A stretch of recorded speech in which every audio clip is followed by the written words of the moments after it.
Hello, everyone, and welcome back to People Jew Want to Know podcast. I'm back with another video episode featuring the iconic Noam Bardin. Noam Bardin is a highly accomplished technology founder and CEO. He was previously the CEO of Waze, the community driven navigation app. Under his guidance from 2009 to 2013, Waze experienced phenomenal growth, leading to its acquisition by Google for around $1 billion, marking one of the largest deals in Israel's tech industry. Before Waze, Noam was CEO of Intercast and co-founded Delta 3. Hailed as one of Business Insider's 100 stars of Silicon Valley, he continues to inspire a generation of entrepreneurs and developers, ensuring that technology serves as a catalyst for positive change and community development. Noam, to me, is a historic technology executive, and he fascinates me in the same way people are fascinated by Elon Musk, Steve Jobs, Mark Zuckerberg, and others. In true Israeli fashion, he's radically transparent and gives highly pragmatic, no BS advice. It's Noam's words that really made me reconsider my career path and almost look away from companies like Amazon that are bloated and bureaucratic.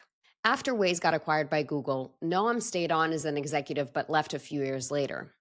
And although he was very proud of what he achieved while he was at Google, he wrote a letter to the company and the public that went completely viral and resonated with many people in tech. In that letter, he had harsh but fair critiques of Google, expressing disdain for the entitlement employees felt, the fact that people cared more about advancing their careers than building a good product, etc. He also shared that corporations introduced tremendous noise that prevented people from building good products, and he came to accept that he couldn't just alter the nature of the beast, as he called it, so he moved on. In that letter, he shared critiques of both people and the corporation as the entity itself. And I really recommend you look up this letter. It will make you think. And honestly, the whole podcast is going to make you think. There is something about this episode that feels demanding. And I use the word demanding only in the positive sense. The episode demands that you think deeply, you hold multiple things at the same time, and you rise to the occasion. Noam and I discuss not only his career, but how he served in Gaza after October 7th, what he makes of the societal and political landscape, and the lessons he's learned along the way. I'll be honest with you that a bunch of the questions I prepped for him were things like, what do you think the Jews should do about this? And what about Israelis?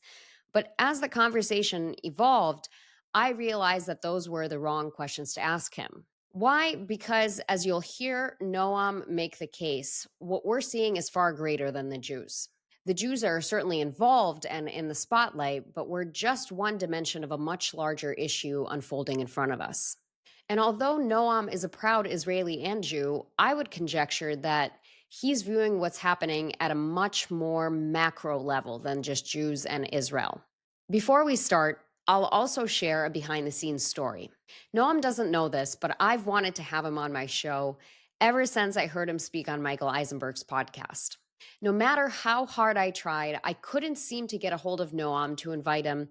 My messages were like buried somewhere at the bottom of the internet. And one day I got my weekly newsletter from Tech Tribe, which is a group for Jews in tech in New York City.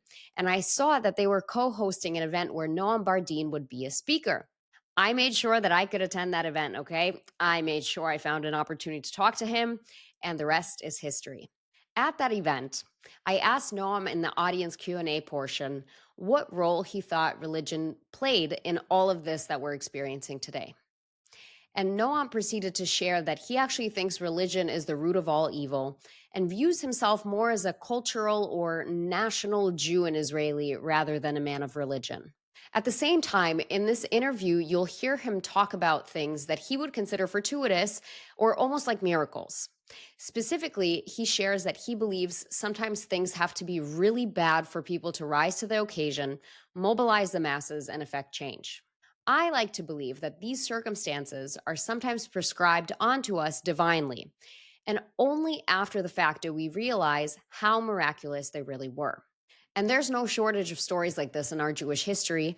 And in some convoluted, crazy way, I think we are living through a time of divine intervention today. Put differently, Noam and I agree about the reality of the situation, but what caused it or how it can be understood is where I think him and I diverge just a bit. I'm personally a little mystical in that sense, where I think there are elements out of this realm that we can't comprehend, but we can just experience. And after listening to this episode, I'd like to know what you think. Please enjoy this episode. Hello, Noam. Welcome to People Do Want to Know podcast. Thank you so much for being with me here today. Thank you for having me. You're an absolute legend, and it was a total privilege to hear you speak recently at the tech event where we met in New York. And I just want to say that your candor is super refreshing in a world of tech founders. Anytime I go to tech events, it feels like people are there to deliver an agenda or, to share a certain message. And hearing the transparent way in which you shared what the last few years have looked like for you and what it looked like when you built Waze, I really appreciated it. Now, you're somebody who really needs no introduction because I think your track record is well documented. I'm curious to know, can you tell me a little bit about your Jewish upbringing and how you ended up being a tech founder? So it's interesting. My father was actually born in Palestine and moved to the US when he was 5 years old. His father founded the Brandeis Bardin Institute in Los Angeles. So he had come from the Ukraine to Palestine and then to the US. He got stuck to the Second World War. So my family is actually split up between hardcore Israelis who grew up in kibbutzim, in Israel, and American Jews growing up in the New York East Coast area and things like that. Which has always put me in a kind of a weird situation. My parents made Aliyah in 1971 when I was 6 months old. So on the one hand, I grew up in Israel, and if we speak Hebrew now, I'll be obnoxious and short-tempered like every other Israeli. But at the same time, I have this American accent, and I understand the American culture. We spent every summer in the States. So I've always been kind of back and forth between Israel and the U.S., between the Israeli Jewish culture and the American Jewish culture, which I think are two very different things. I remember growing up as a kid, I was always embarrassed to speak English. When I was growing up in Israel, anything non-Israeli was embarrassing. And my parents had American accents, and we all these things that were different. I think there's very different aspects of Judaism between America and Israel. They're becoming more and more similar, though. And I think I've seen in the last kind of few decades how they're kind of merging closer and closer as the world becomes more globalized, Judaism becomes more globalized. But I think especially after October 7th, there's been a lot of the experiences are getting closer. If you'd asked me on October 6th, is there anti-Semitism in the US? I would have said, there's nothing really. It's all just nothing. And then October 7th happened and we saw kind of what they really think. And so very much, I think that the experiences are getting closer. And I think there's a lot more in common now than there was maybe 30, 40 years ago. I have to agree with you. And it was Elon Levy who recently said the diaspora Jews were on vacation. That's what he called it, to explain this lack of awareness the diaspora had about what's really going on for the Jews in the world. And Israel has had to fight that battle for the last 20, 30 years, or even since the founding of the state, so 70 plus years. But the diaspora Jews were really on vacation after World War II, kind of ignorant. I would look at it a little differently. What I would say is we all want to forget bad things. And so if you take an analogy from the vaccine skeptics, right? Of course, the vaccines are a liberal conspiracy run by the pharmaceutical companies, because I haven't seen anyone with polio, so it must not be there. If you were in the 50s and the 60s when the vaccine came out and you saw people with polio, you were running to get that vaccine. Same thing here, right? As Jews, we've not seen anti-Semitism ourselves, so, it must not be there, right? We kind of forget. Just like Jews in the 30s thought they were integrated into Germany. Just like Jews in Spain thought they were part of the Spanish Empire. Like, there's the one consistent of the Western liberal ideology is the hatred of Judaism. Since we allegedly killed Jesus, 2,000 years ago, it's been driven into the Western culture. And for a variety of reasons, et cetera, it is so ingrained in the Western culture that it's very hard. We're looking for reasons to believe it's gone by, but it's not. It is what the Western culture is. By the way, it's very different in Asia. Go to China, go to Korea, go to Japan. The anti-Semitism there is popular. It's like I've had Chinese people tell me as soon as they've had a few drinks in them, so how did you guys take over the media, the banks, and everything? Not as a negative thing, as we want to do it too. Teach us how to do it, kind of a thing. So, we've got our unique things, but I think that the anti-Semitism is a consistent in the Western world, in spite of our attempts to forget it. I'll come back to your time at Waze, but I want to dig in real fast about your time serving post October 7th and the IDF. I know that you've talked about the fact that you drafted after the war began. Can you tell me a little bit about your experience? You were in Gaza.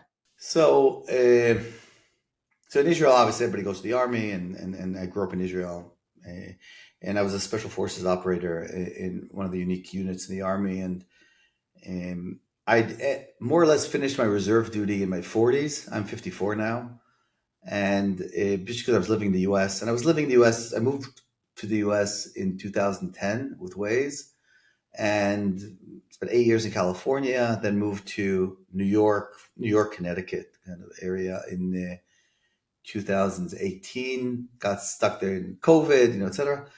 But October 7th, when it broke out, I had been out of the army for 12 years already, and I opened up my phone in the morning, and I saw the images, and I was like, okay, this is not business as usual.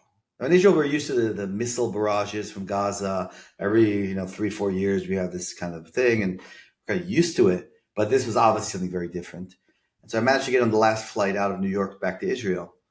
Called up a friend of mine, Yair Golan, who runs the Democrat Party today. He was the former deputy chief of staff of the Israeli army, as general. And I told him, okay, I'm here. What do we do? He said, come on, I'm going down south tomorrow. And so on the 9th in the morning, I was down south in the Nova and it's Sderot and everything. And there were bodies. There was a war going on. I mean, there were terrorists at the time there, and there were missiles and bombs. And I just, through that, just seeing the scale. And I remember the thing that I found the most horrifying was actually just the burnt out cars on the side of the roads. I don't know, the bodies, whatever, was much less impactful than just seeing the cars and the angles they were in, the bullet holes. And so I called up my unit, and with a whole slew of things, I managed to re-enlist. And at 52, I found myself back in the army with a team back in Gaza. We went into Gaza every night, and we were doing a bunch of different things there. And in the war, and that whole experience basically drove me to the decision that I want to go back to Israel. And I'd been living in the U.S. for, 13 years at the time. I'd kind of given up on going back to Israel for a variety of reasons, but it was just so impactful. And I think that the October 7th has changed everyone, different ways, in different angles and aspects.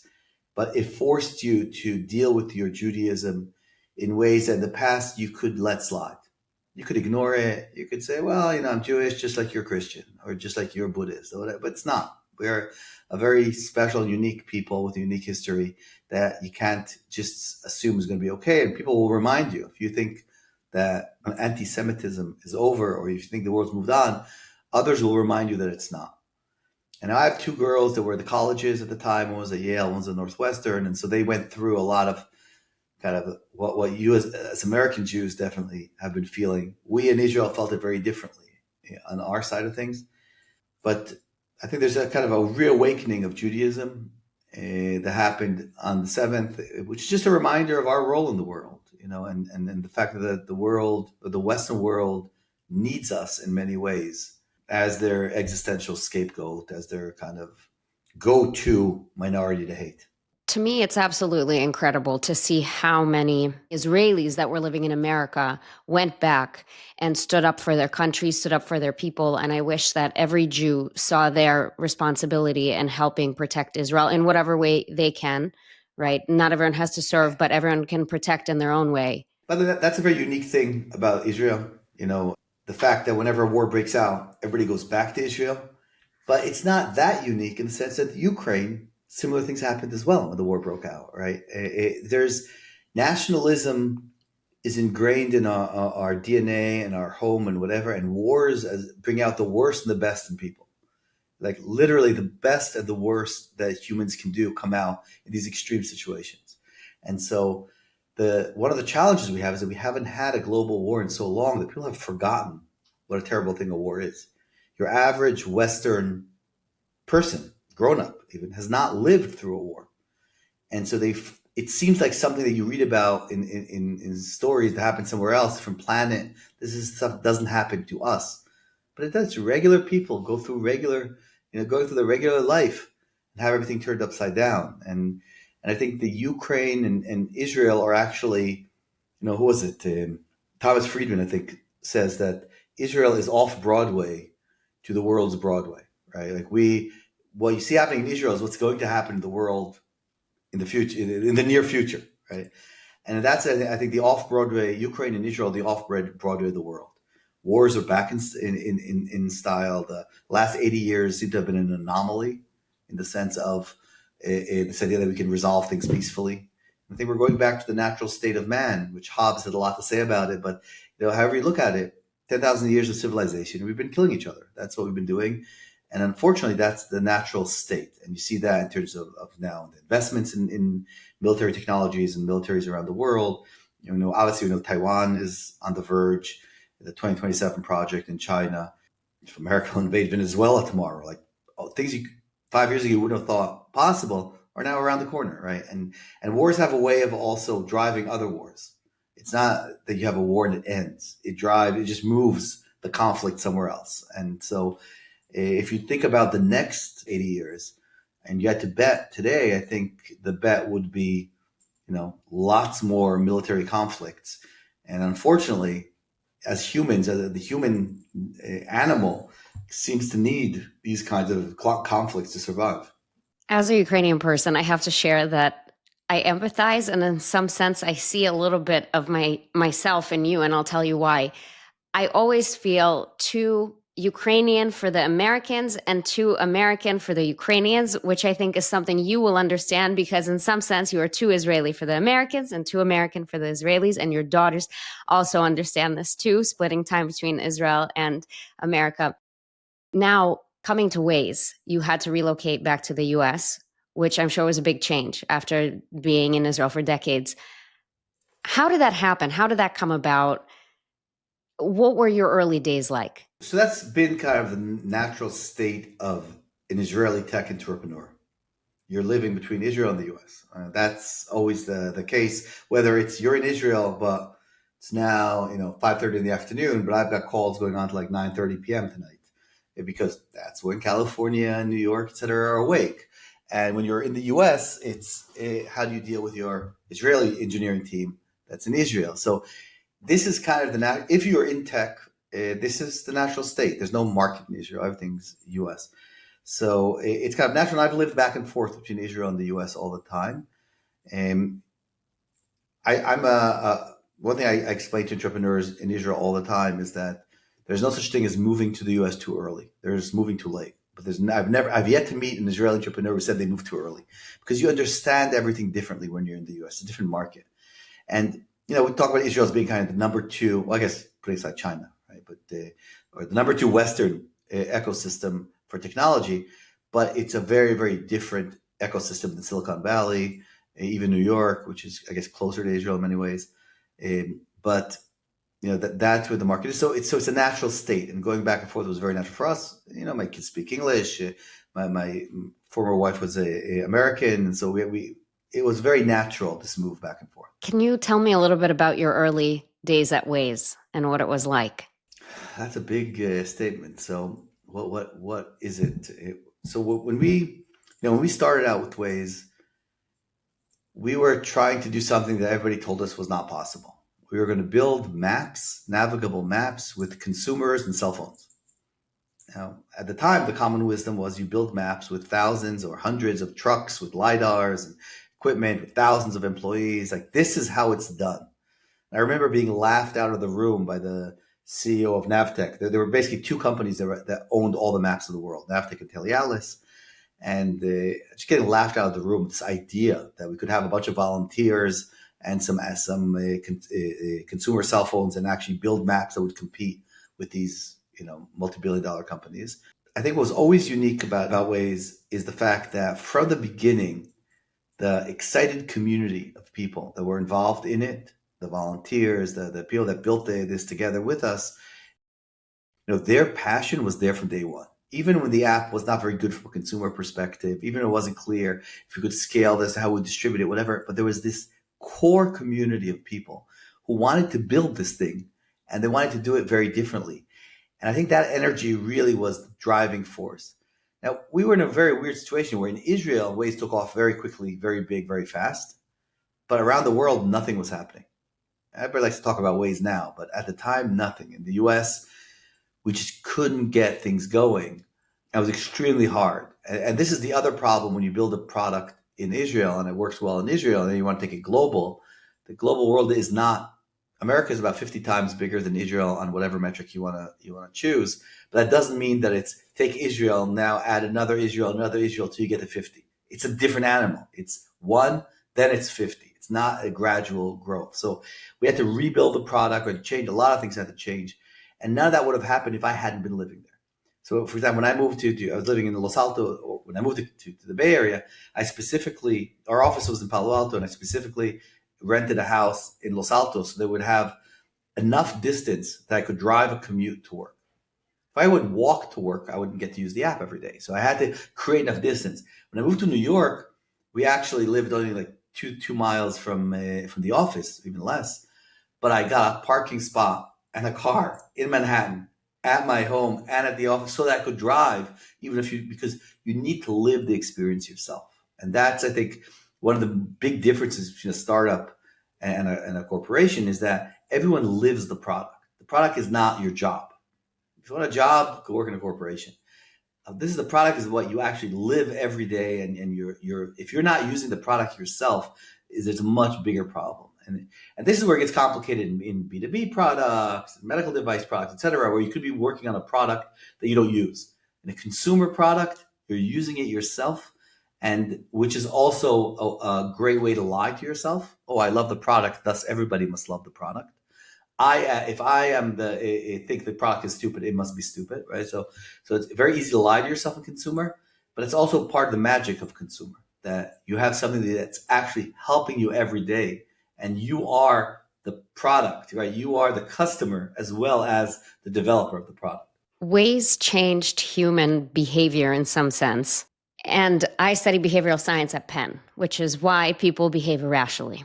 So I'm very curious to know from you if there are any unintended consequences of how Ways change human behavior that kind of concern you or worry you. Worry is a big statement. There are a lot of unintended consequences with Waze. Some of the things that we worried about was distracted driving, right, which is a huge issue. And we're building a fun, cool app with a lot of interaction while you're driving.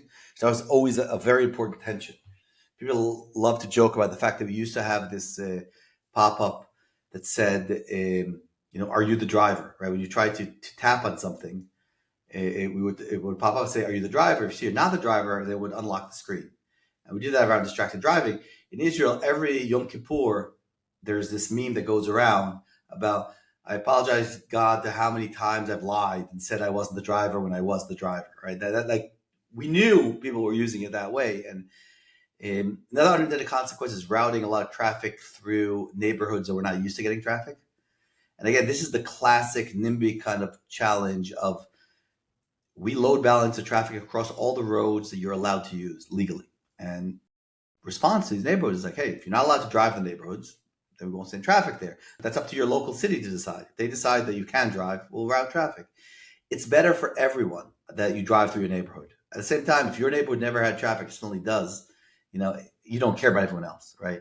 And I remember when this whole thing started, there was a group in Los Angeles, in one of the most expensive neighborhoods in Los Angeles, to start fighting us legally, whatever. Obviously, they're very wealthy. So before then, there was this interview on Fox, or whatever, local affiliate, I think it was Fox News, an interview with the person who was like leading the charge against us. And they were talking about how terrible it is, and there's all this traffic, and kids can't play in the streets, and all this kind of stuff. And then the reporter asked them, tell me, do you use Waze? Like, oh, of course I use Waze. Right? And this is the classic. Everybody wants to be driven through someone else's neighborhood. No one wants the traffic to go through their neighborhood. And this is kind of a classic fallacy that we have as humans. So there were a lot of these kind of unintended consequences in that sense. I think another unique thing about Waze, and this is on the positive side of unintended consequences, we started the community because you could not afford to build a map by paying money and then giving it away for free. And so we had to build a map with the community so we could afford to give it away for free. And obviously we couldn't spend billions of dollars a year like Google does or others in building it. But the community was much more than just a cheap way of doing this. The community became the DNA of the company, and everything around the company was it. But it also allowed us to do things that made the app feel local. Wherever you go, if you go to you could go to Kiev and you use Waze, people will tell you that it's a local app. If you go to Brazil, you go to Rio and you use it, they'll tell yeah, because nobody can believe how could a Israeli American company know that a new intersection opened up around the corner in Rio in a favela, in a small area. Like, it just can't be. Like, people, and this is the power of the community, and that I would say is a positive unintended consequence, is that really we created something that feels and acts local wherever it is globally. One of the biggest lessons that you talk about is your experience merging with Google and selling the company to Google. And what you talk about is that you can't, like, once it's been acquired, you can't really change the powers that be. You can't break the system. And we've seen this parallel almost in Jewish life too. For example, like, I know that after October 7th, you were trying to figure out, is there a way through the political realm that you can affect change? And you were like, nope, the system is too big.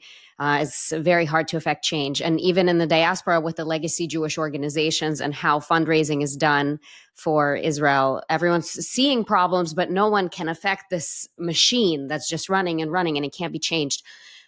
How do we affect change? Is the solution just to then go and build your own thing every single time? Or is there another way to affect change within a system? So I don't want that to be the message of what I said. Okay, so I'm not sure exactly what I said, but it's not that you can't affect change in things. Of course you can, and it's important that we do.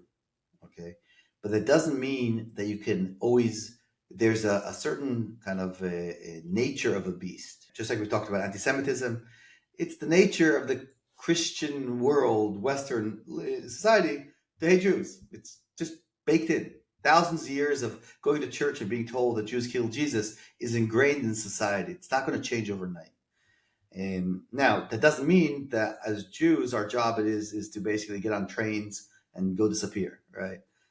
We built Israel. We have our own country with all its challenges, and there we have more than enough, etc. We're discovering that running your own country is not as easy as we thought, and so it's not. But it means that you're not going to be able to change them. And this is what I learned with Google. I came in super excited about trying to change all kinds of things within Google, and you slowly realize that this is the nature of the beast. That doesn't mean that you can't, but I'm a big believer that only big crises can bring to change. And so when things are going kind of steady state, it's extremely difficult to change things that are working. Nobody wants to change it. Even though you see a wall, you're going to run into a wall. But once you hit that wall, now we can talk about different things. And that's one of the reasons I'm so optimistic about Israel. As terrible as the 7th of October was, from everything I've seen in the data, it fundamentally changed a certain percent of Israelis' view of the world. Again, much less than I would have thought, but enough that I do believe the next elections, again, assuming there will be elections, assuming the elections will be honest elections, so two very big assumptions in the current state. But if that is, the current coalition cannot win. It will lose, and we'll have a new government with its own challenges. But we can change the trajectory that we're on. Without October 7th, I'm not sure if we could have gotten there. And this is the sad thing, right? And the same thing, I think Google is making some phenomenal changes around AI. The only reason they're happening is because of OpenAI and because of ChatGPT and because of the risk to their core search monopoly, right? Without that risk, I remember in 2016, I think it was 16, Sundar saying, we're an AI first company, okay? Google invented AI. This is their core technology they've been using for a variety of things, but they could never have done what OpenAI did with ChatGPT because, again, that's not their nature. When they're fighting for their lives like they were, and they've done a phenomenal job, by the way, I would never have predicted they would have recovered so well. They did a phenomenal job. And I think but at the same time, without OpenAI, I don't think it would have happened. And this is what I mean by the change. The change came from OpenAI. It didn't come from within Google. And so the change came from the Hamas on October 7th, unfortunately, but it wouldn't have happened without that. I don't think we would have reached the change that I hope we're on the path to. So it sounds like it's more about being pragmatic about what needs to be true in order for there to be a change, the conditions that have to be present for change to be realistic. The interesting thing about Google is that Larry and Sergey knew they were going to be disrupted from day one. That was their fear. They tried to build all these different revenue streams and different businesses, different things, knowing that their core business will someday be disrupted, which is, historically completely accurate, but yet nobody believes that, right? We have a tendency to believe that things are going to continue the way they have, right? Which again also goes back to the fact that wars are coming back into style, into vogue, is the fact that the last 80 years are not going to represent the next 80 years. But again, they knew that, but yet they couldn't actually build a significant revenue stream and a significant change in the company until a crisis happened, OpenAI happened, now they're building something new. It's not clear at all how financially it's all going to play out. Will the AI investments equal the drop on the search traffic? Like all these kinds of things, we don't know exactly how it's all going to play out. So we're far from saying the war's over. We've had one battle, and I think Google responded extremely well to this threat. But at the same time, without that threat, they would never have done it. And this is, I think, the most important thing around change, kind of dramatic, not incremental change, but significant change, is what is that crisis that's going to drive it? And the flip side of that is, how do you not waste a great crisis? What do you think are the ways in which Israeli society needs to change or evolve to survive and navigate the changes we're seeing? So I think Israel is the off-Broadway to the world Broadway, right? So Right. The challenges that Israel is dealing with today is the same everywhere. Now, of course, every country is sure that it's unique, and Africa is unique in many ways, right? But if you look at the world, the liberal Western kind of capitalist order began falling apart around 2015. Now, it happened all over. And you look at all these different countries where it all happened in these different countries at the same time. Every country thinks it happened uniquely because of something, right? But if you look at what happened in India, $1.5 billion or billion point something of primarily Hindus, and it happened in Brazil with 220 million, primarily Christians, Catholics and evangelicals, and it happened in the US with 300 million. It happened in Israel with 10 million Jews, right? It's like, or 8 million Jews, 10 million citizens. Like when you look at all this world, what happened at the same time across the world that brings together Bibi and Modi and Bolsonaro and Trump and all these people? Why was this kind of modern conservative movement, which is not Republicans as we knew them, and it's not the Israeli Likud as we knew it. It's this new animal that emerged in the last kind of 10, 15 years of fake news and making blatant lying and blatant grafting and corruption and all of these things happened at once everywhere. So it's not a unique thing to a specific country. It's unique, I believe, to the social media networks moving to algorithms. Up to that point, social media networks were social, right? If I followed you and you published content and I read your content, that there was a social component which also slowed down things because there was human connections. When you move to algorithmic feeds, where we are now, it doesn't matter who I follow. It matters what does the algorithm think that will keep me engaged on the platform the longest. That's what the algorithm is optimizing for. What's going to just keep me on the platform longest? Because I'll see the most ads, and that will increase Meta and Mark Zuckerberg's stock value the most. That's the only thing the algorithm really cares about. And what the algorithm discovers very quickly is that rage drives us more than sex and more than love and more than any other emotion that we have. And so the social media networks do their best to shovel just enough rage to keep you upset and angry and on the platform, not too much to make you walk away. And it works, right? Now, every one of us has our own little bubble of things that bother you specifically. Now, it seems like the whole world hates the same things we hate because everywhere we look, we see the same things that bother us. But that's just because of what we're seeing. Everyone's seeing their own version of that. And this has been totally polarizing for society. I mean, a Western, democratic, liberal capitalist society requires a level of trust in institutions, requires a level of trust in each other as a society, and a level of sacrifice for other people. Paying taxes is a sacrifice to help other people, right? If you think about insurance, if you think about all these different things, they all require us to work together as humans to achieve these unbelievable achievements that we've done in the last 350 years, since the Enlightenment. And now that's all getting broken apart. It used to be that America, about 20% of Americans were swing voters, right? You would vote sometimes Republicans, sometimes Democrat.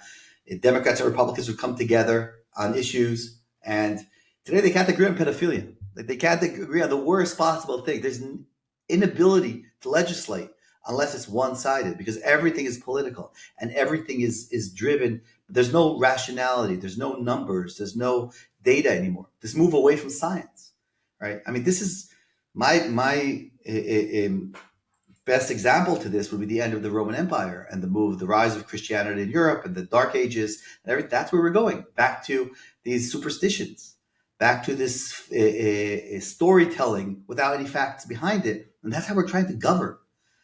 And obviously, the Chinese are not doing that. In China, there is no anonymous social media networks. Everything is name based. Nothing is anonymous.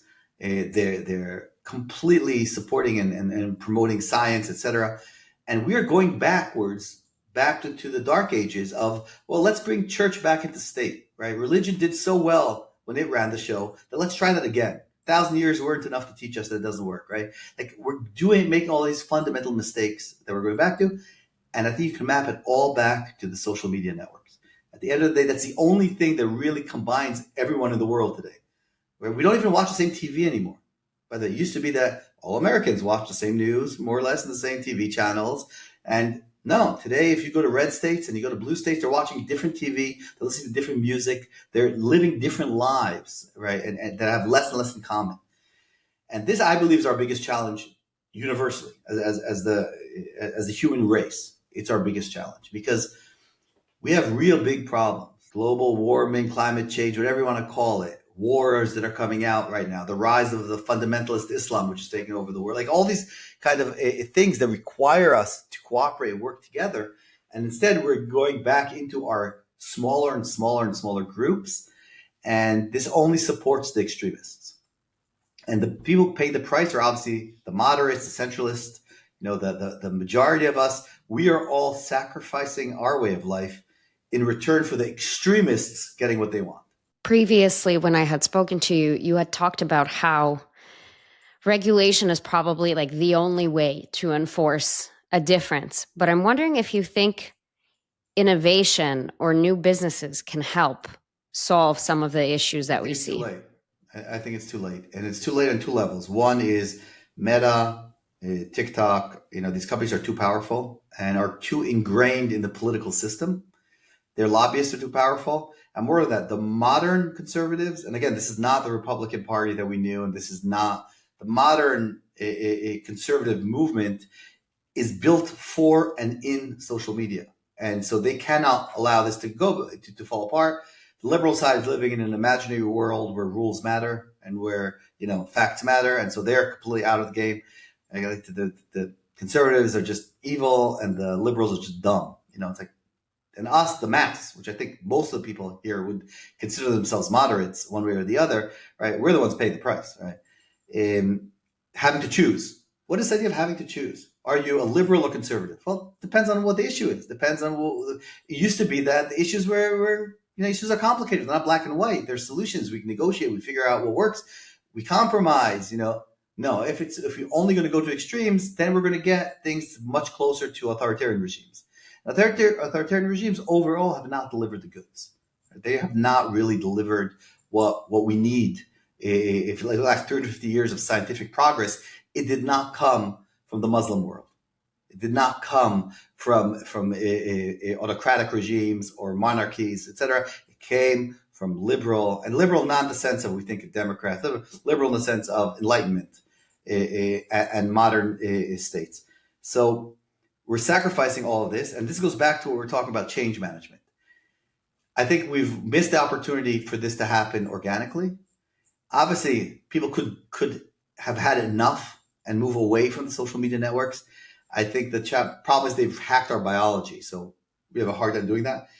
Regulation has a hard time, but let's look at the last time we had really a significant regulation around media. That was after the Second World War, right? After the Second World War, kind of, let's say in America, the government got together, Republicans and Democrats together, and said, you know what? It's fucked up what happened there. Okay, we don't want this to happen again. Why? Because then it was radio, and radio allowed mass distribution of propaganda. And so we created all these laws about limiting ownership of media, about international ownership of media, about libel laws, and about editorial responsibilities, all these things. It was later on, actually, Bill Clinton in the FCC Act in the 90s that began dismantling it and dismantling the ownership issues, which created, a whole variety of Fox News and the likes, etc. It created the Section 230, which allows social media networks to operate without any responsibility of their content, meaning as a social media platform, you are not responsible for distributing plans how to build a bomb. That's not your problem. Even if the bomb goes off and blows up a whole bunch of kids, it was just content. You're not responsible for it. While if you did that in the New York Times, it would be a very different story.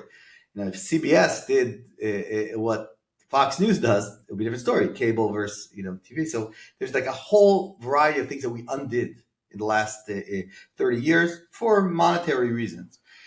Unfortunately, it's going to take another huge, terrible event for us to get together and be rational again. And I hope it doesn't get to Second World War levels, but something bad has to happen. We see that happening in Israel now, right? We've had something so terrible happen on October 10th, and still a large percent of the population will tell you that it was all a conspiracy of the, liberal parties cooperating with the Hamas to destroy, just crazy conspiracy theories you can't even imagine. And we've lived through it, and it still wasn't bad enough. So, I hope we can, as mankind, come together and regulate things without having to go through it. Unfortunately, I believe that it'll take something very, very terrible for us to say enough. Something that I think about a lot, which is related to what I heard you say on Michael Eisenberg's podcast, is the power of incentives. Like when the incentives are lined up correctly, you'll see the right outcomes. And one of the things you talked about on Michael's podcast that just made me laugh was you had said something to the tune of that, the smartest, most talented people are disincentivized to work in politics. And so they go into tech. And that means we don't have the best and brightest in the world representing us in the political landscape. And that's how we end up in the problems that we have today. And I'm curious to see if there's perhaps a way in the future that more talented entrepreneurs will be incentivized to change politics. Well, I don't think that's the problem. I think if we took the smartest people and put it in politics, we'd get the same outcomes. Okay. Because the incentives are the same. So we have to change the incentives. The incentives in politics are such. Politics is a profession. And, you've got to be an expert at it, and it takes a long time. It's got its own rules, whatever it is. For many, many years, it worked pretty well. Compared to where we are now, right? Compared to where we were in the 30s, right? So we can create the right incentives. We have to create the right culture. A lot of this is cultural. A lot of this is about the fact that today, it used to be that you would resign if you were caught lying and stealing as a politician, right? And today, you're just going to get more votes, right? It's like you use that as proof that you're innocent and whatever it is. So we've lost all of our social fabric around what it means to be a good person. What do we expect from the politicians? And the incentives are there to lie. As a politician today, if you are not lying and cheating and stealing, you're not going to get elected. That's the system we've built now. That's how our system has evolved, right? Because if you don't lie, but your competitor lies, and you have a social media platform that will promote it to your voters, and today with AI, et cetera, it's going to sound beautiful, they're going to win. Again, you'll be able to say that you were right, but it doesn't matter. You're going to say that from sitting at home while they're going to say that, from Congress. So we need to get our incentives right. We need to. We have a huge problem with penalties, right? There's very low penalties to stealing today as a politician and to graft and to breaking the law. There's nothing. We've seen that now in Israel. Current government just doesn't care about the laws. They don't matter because they've seen nothing can stop them. You have a similar government in America right now. Worst case, the Supreme Court in America will support it politically, but Israel will overturn the law. So yeah, I might as well steal whatever. It'll take 10 years to go through the court system. By then, it'll be another person's problem. It will be my problem. So our incentives are all screwed up. It's not about the quality of the people. And by the way, a lot of these politicians are amazing people, or we're amazing people. When you go through the system, you end up being just like every other politician, right? Because again, the system conditions you. And by the way, this is true also in any industry, right? Different industries have different cultures around them, and that'll happen. As we wrap here, I know that for how much you talk about, that now is a difficult time and there are a lot of problems that we have to solve. I also see this kind of like the entrepreneurial spirit in you, it never goes away. And you had talked about the fact that you don't want to retire, that you love to work. And so, for example, you're supporting a company that wants to do drones for food delivery, right? Flytrex is called. I'm curious if, for example, one of your kids came to you and said, "Hey, Dad, I want to start a company." What is a piece of unconventional advice you would give them? Well, I do have at least one kid like that. Look, we're in a very unique time when it comes to starting companies, in the sense that it is in the software world, right? Let's be very specific. In the software world today, you can build amazing things with a tiny amount of people or on your own. It's just unbelievable what you can do with these tiny teams because of a million reasons, AI and cloud and all the world that we're in today. And this means that you can focus not on the fundraising and on the corporate building and the culture and the people, whatever, but on the product and your customers and your users. And this is my biggest recommendation for people wanting to start companies is don't start a company. Build a product, get people to use it. Chances are you're going to fail there already. So don't waste other people's money, etc. If you can make it work, there's unlimited amounts of money out there for you. But the old model where you have to first go and raise money, meaning a huge barrier to anyone who didn't look, act, sound like you're supposed to, right? And then you'd have to hire a tremendous number of people and actually try to get them to work together, which is a huge challenge to get people to work together. And then you had to actually distribute this thing and build a distribution and then discover that nobody wants it. You can do that so much faster. And people like to say fail fast, but it's also succeed fast, right? Succeed on your own. And so removing these layers that blocked large numbers of people from building product, right? If you didn't sound or look or act like the right people, you couldn't raise money. You didn't have access to things. You could just go ahead and focus your time on the product, build it. And if it works, if people want your product, everything's going to work out.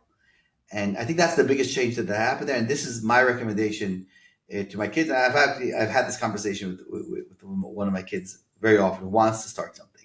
It's like go into an industry, go learn the industry, work in the industry, find the problem, then go build the solution, see that people want it, and then decide you want to build a company. Is it big enough? Is it interesting enough? Whatever it is. But it's such a unique point in time around that. By the way, it's a very difficult moment in time to be in venture capital because of the same reasons. But we're moving away from venture more into bootstrap or PE. Like there's less and less things that fit the traditional venture model.